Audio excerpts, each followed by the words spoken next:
Chapter 12. Sounds of L and A. When two L's come together in a word, they make the sound of L. Look, read, and understand.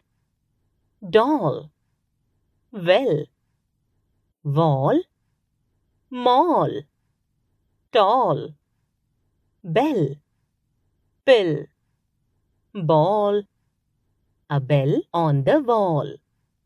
When E and A together come in a word, they make the sound of A. Look, read, and understand.